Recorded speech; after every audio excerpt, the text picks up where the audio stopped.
Lakini kubwa zaidi tunasema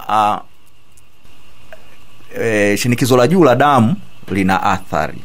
Kama litaendelea kuwa juu linaweza likasababisha hicho kiharusi, si ndio? Linaweza likasababisha shambulio la moyo, heart attack, lakini pia linaweza likasababisha kuumiza figo, matatizo ya figo kwa maana ya renal failure. Sawa, kwa hiyo ni kitu ambacho ni hatari sana. Lakini pia wakati mwingine inaweza kuharibu macho. Sawa, kuna vision loss, unaanza kuonaona mawenge. Sawa. Sasa nini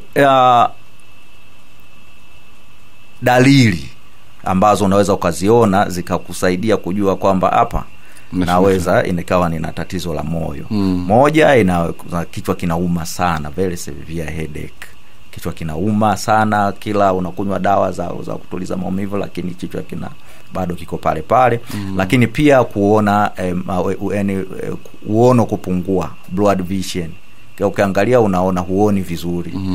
Na hujawahi kuwa na matatizo ya macho au nini. Kwa hiyo nayo inaweza kukuletea ukaoiona. Lakini unaona kifua kinauma, chest pain, haukohoi au fai nini, lakini unaona mazingira ya upande wa moyo au na upande wa pili labda yanauma, unapata maumivu fulani ambayo yanakuja very sharp na yenyewe. Kizunguzungu, dizziness na yenyewe ni moja wapo.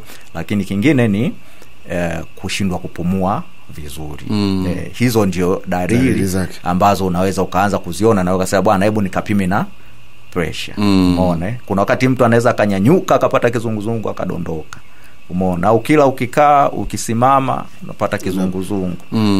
Kwa hiyo na zenyewe ni moja ya dalili.